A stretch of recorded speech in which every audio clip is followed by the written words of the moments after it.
I stayed up waiting, anticipating, pacing back. Till the end of time. No, please, stay here. Ce que vous venez de voir, c'est la prestation de Lana Del Rey le 14 janvier 2012 dans l'une des émissions les plus connues des États-Unis, le Saturday Night Live. Le moins que l'on puisse dire, c'est que ça s'est mal passé. Lana Del Rey se fait détruire par les critiques et par le public.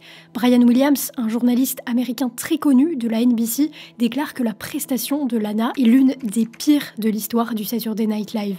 Bien au-delà des critiques de certaines célébrités, des centaines de milliers d'internautes réagissent négativement à cette séquence. Alors que Lana était encore une inconnue aux yeux des spectateurs, sa première grosse apparition publique se révèle être un cauchemar. Et ce n'est que le début des problèmes. Dans la foulée, le public découvre d'autres éléments sur l'identité de Lana Del Rey, sur lesquels on va revenir, éléments qui terniront encore son image. Bref, à ce moment, la carrière naissante de la chanteuse aurait pu s'arrêter net. Et pourtant, ça n'a pas été le cas. Non seulement l'album sorti quelques semaines après le Saturday Night Live a été un énorme succès commercial, numéro 2 dans le Billboard, numéro 1 dans plus d'une dizaine de pays, dont la France, récompensée par 3 Grammy, mais surtout, Lana Del Rey a réussi par la suite à devenir une icône de la pop. Nominée 11 fois aux Grammy Awards, nommée par Pitchfork l'une des meilleures songwriters vivants aux États-Unis, énormément d'artistes la citent comme inspiration, de Billie Eilish à Taylor Swift, en passant par des artistes comme XXXTentacion. Aujourd'hui, j'ai envie qu'on revienne sur cette histoire. Qui est vraiment Lana Del Rey? Que lui reprochait-on en 2012 et comment a-t-elle survécu à ce début de carrière difficile pour devenir une des plus grandes pop stars actuelles? C'est ce qu'on va essayer de découvrir dans cette vidéo.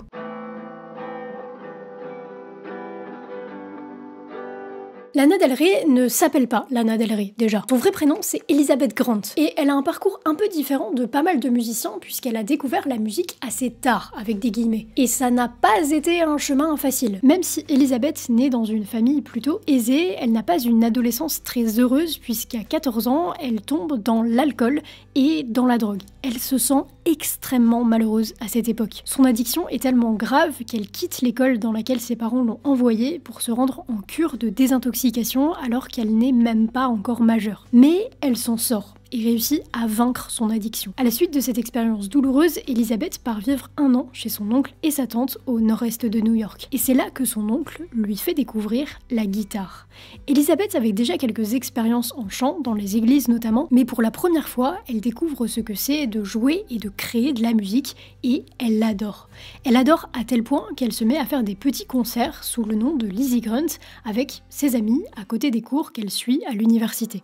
Et puis, la vie suit son petit bonhomme de chemin. À côté des cours, elle enregistre de petits EP dont on a quelques traces encore aujourd'hui.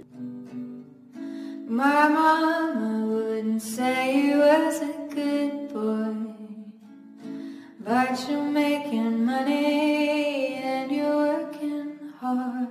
Sauf qu'un jour, alors qu'elle participe à un concours de musique à Brooklyn, elle est repérée par un certain Van Wilson qui travaille pour un label 5 Points Records. Si sur le moment ça ne donne rien, l'année d'après, en 2007, Lana recontacte le label en leur soumettant une démo et le label lui propose un contrat.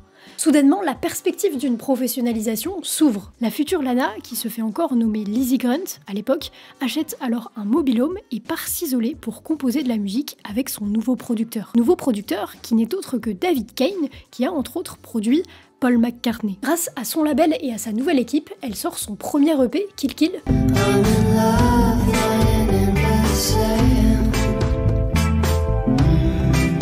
Puis son premier album le 4 janvier 2010 où pour la première fois le nom Lana Del Rey apparaît.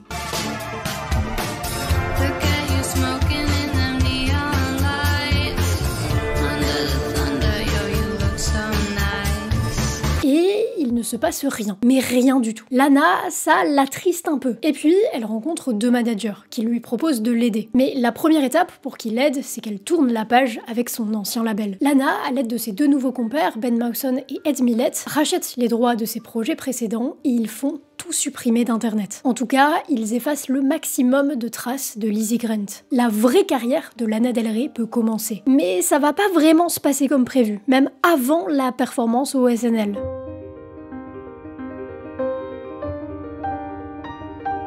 I know a place that you will enjoy. Nous sommes en septembre 2010 et Lana Del Rey apparaît pour la première fois à la télévision pour accompagner Mando Diao, un groupe de rock, lors des MTV Unplugged en Allemagne. Encore une fois, à l'époque, elle n'est pas vraiment connue. Mais ça va commencer à changer lorsqu'elle sort Video Games en mai 2011.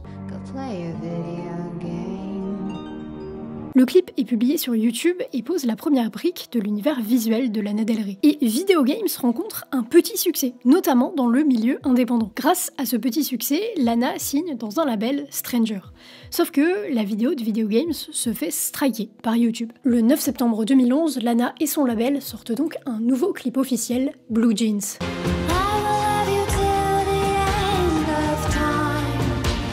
Pour l'anecdote, ce clip est réalisé par Woodkid, un artiste français qui fait non seulement de la musique, mais qui réalise également des clips pour non moins que Harry Styles ou Katy Perry. Je vous pose ça là parce que j'aime bien cette anecdote. Mais c'est la décision d'après qui fait vraiment exploser la carrière de Lana Del Rey. En octobre 2011, elle reposte sur YouTube le clip de Video Games légèrement modifié. Là, ça va extrêmement bien fonctionner.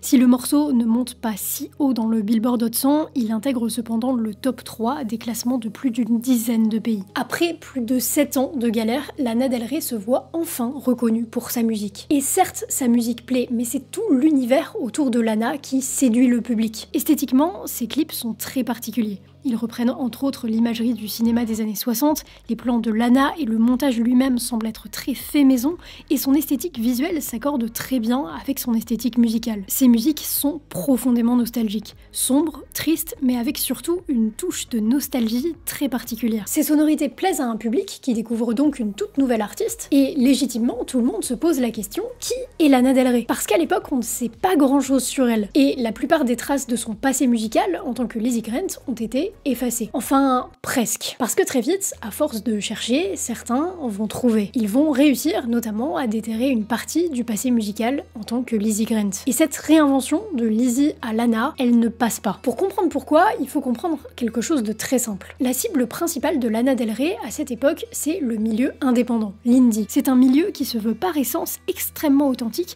Les artistes sont censés être des hommes et des femmes qui bossent leurs compétences dans l'ombre depuis des années, souvent avec assez peu de moyens financiers et loin des majors. Lana, si elle coche en apparence toutes les cases musicales et visuelles du milieu indépendant, quand on creuse un peu, on se rend compte que c'est pas totalement vrai. Rien que parce qu'elle a travaillé avec un très gros producteur comme David Kane, ce qui n'est pas donné à n'importe qui. Très vite, elle est donc accusée dans le milieu indépendant d'être fabriquée, notamment par ses managers. On lui reproche que tout soit calculé et que tout ne soit que marketing. Lana serait un pantin. On va revenir sur la véracité de ces accusations, mais en attendant, Lana se fait démolir par une partie de la presse indépendante. Sa réputation qu'elle commençait à construire dans le milieu indé en prend un sacré coup. Et à ce moment de l'histoire, il y a plein de scénarios possibles, des bons comme des mauvais. Mais je pense que personne n'imaginait la tournure et l'ampleur qu'allaient prendre les événements.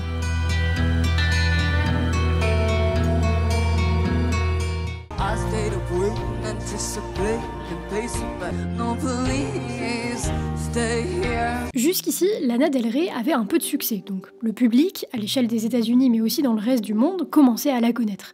Mais cette performance au Saturday Night Live en janvier 2012 contribue clairement à l'explosion mondiale de sa carrière. Évidemment, une partie des critiques qui déferlent suite à son passage portent sur sa voix et sur sa performance en tant qu'artiste live. Mais c'est pas le seul sujet. Lana est aussi la première artiste à se produire au SNL sans jamais avoir sorti d'album. Forcément, ça remet sur la table la question de comment elle en est arrivée là. À présent, c'est le monde entier qui se demande d'où vient cette chanteuse en ayant un a priori un peu négatif sur elle. Les internautes fouillent, remarquent le passage de Lizzie à Lana et découvrent également que le père de Lana est riche. Ça, aux yeux du public, c'est la preuve ultime que Lana est une nepo baby. Une personne dont la carrière existe grâce aux ressources des parents, en l'occurrence ici son père. Au niveau du public, ça ne passe pas. Et je pense qu'avant de parler de comment Lana va gérer la crise qu'il y a autour d'elle, il faut qu'on parle de la véracité des critiques et des questions qui se posent autour d'elle. D'abord, basiquement, le premier reproche, c'est qu'elle ne sait pas chanter. Bon. I don't know what you do, and I don't know how you get over someone as dangerous, tainted and flawed as you. Oui, Sans surprise, elle sait chanter. 2 choses peuvent expliquer le SNL. Déjà, c'est très compliqué de bien sonner au SNL, et ensuite, elle n'était pas expérimentée en termes de live télévisé. Elle n'en avait fait qu'un seul avant. Ce n'est pas du tout la même chose de jouer dans un petit club pour s'amuser que de jouer devant des caméras sur un plateau télé. La deuxième question que le public se pose, c'est est-ce que cette transformation de Lizzie à Lana était calculée? Est-ce que c'était un plan marketing? Je pense que la réponse est assez simple. Le projet de Lizzie n'a pas marché pour différentes raisons, alors Elizabeth s'est réinventée en Lana. Mais en effet, ça pose une troisième question, celle de l'authenticité. Les artistes sont des personnages, tous, et encore plus aujourd'hui d'ailleurs. Lana Del Rey n'échappe pas à cette règle. La particularité dans le cas de Lana, et c'est toujours le sujet épineux, c'est qu'elle a joué avec les codes de l'indépendance. Elle a joué la carte du fait maison, alors que concrètement, elle avait des contacts avec des labels, avec des producteurs, et en plus, elle avait potentiellement de l'argent. Même si aujourd'hui, on ne sait pas trop concrètement quel rôle a joué son père dans sa carrière. En tout cas, c'est ce contraste entre l'image qu'elle crée et ce que le public découvre sur elle qui crée au fond la controverse. J'ai déjà exploré ce sujet en détail, si vous voulez creuser la question des Nepo Babies, je vous mets une vidéo juste là avec les timecodes. En somme, à mon sens, une partie des questions que se pose le public est légitime, même si 2 sur 3 d'entre elles trouvent des réponses qui sont infiniment simples. Mais maintenant qu'on y a plus ou moins répondu, la nouvelle question c'est comment Lana va-t-elle gérer la situation? Et la réponse c'est très bien. Elle va très bien gérer la situation.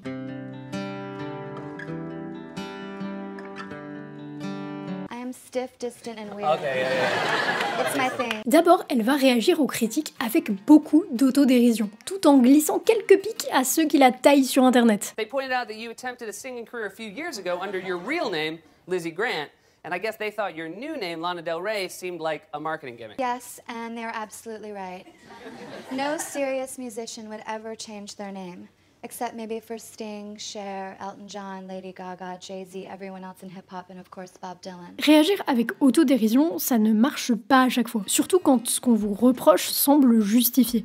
Mais quand c'est pas grave, aux yeux du public, ça peut marcher. Et dans le cas de Lana, ça a marché. Ça a même contribué à clore le sujet du SNL à l'époque. Mais c'est pas tout ce qui a contribué à passer à autre chose. Puisque 2 semaines après sa prestation, Lana Del Rey a sorti son premier album sous le nom Lana Del Rey, Born to Die, et ça va être un succès absolu. Les chiffres et l'impact que va avoir cet album annulent presque la controverse. Je vous ai donné des chiffres en intro, mais juste pour vous en redonner un, Born to Die, c'est le 5e album le plus vendu au monde de l'année 2012. Ça, ce n'était probablement pas calculé, mais Born to Die, c'est un album qui arrive dans un moment parfait de la musique pop.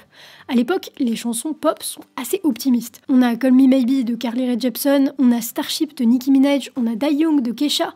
Lana Del Rey, elle ouvre une nouvelle porte, avec des sonorités beaucoup plus tristes, beaucoup plus nostalgiques, mais malgré tout accessibles. C'est une artiste qui est à la fois alternative et à la fois pop, et elle comble un espace. Cette nostalgie, elle parle particulièrement aux adolescents, et ses musiques trouvent une résonance particulière auprès de cette cible. C'est la grande époque de Tumblr et des citations de Lana Del Rey sur Tumblr. Donc c'est pas seulement un album qui marche commercialement, c'est un album qui marque son époque. Et dernière chose, mais Lana Del Rey, malgré toutes les critiques, à ce moment, elle a continué à bombarder médiatiquement. Elle a continué à faire de la télé, elle a même fait un partenariat avec Jaguar, bref. Alors que déjà psychologiquement, Lana Del Rey aurait pu être très affectée, on n'a pas tous les épaules de gérer ça, et que son image aurait pu être définitivement détruite, Lana s'en est sortie non seulement indemne, mais avec plus de succès que jamais. Et ce succès ne va jamais s'arrêter par la suite.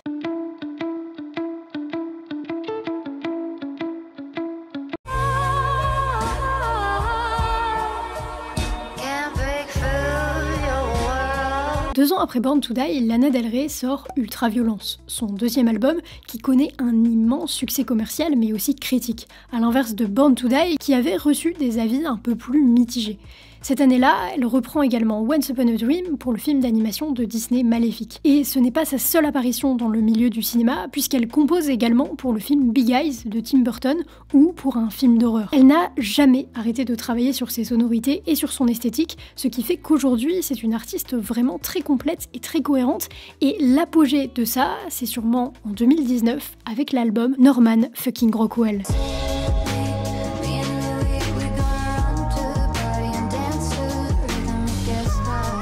Cet album est considéré comme l'un des meilleurs albums pop de la décennie. Il occupe notamment une place dans le classement des meilleurs albums de tous les temps établi par Rolling Stone et il figure dans bon nombre d'autres classements prestigieux. Il occupe par exemple la première place du classement des 50 meilleurs albums de 2019 établi par Pitchfork. Je ne sais pas si on peut aller jusqu'à dire qu'elle a changé la musique pop, mais par contre, je pense qu'on peut dire sans trop prendre de risques que Lana Del Rey est devenue une icône de notre génération. J'espère que cette vidéo vous a plu, c'était Lovie, on se retrouve la semaine prochaine, prenez soin de vous.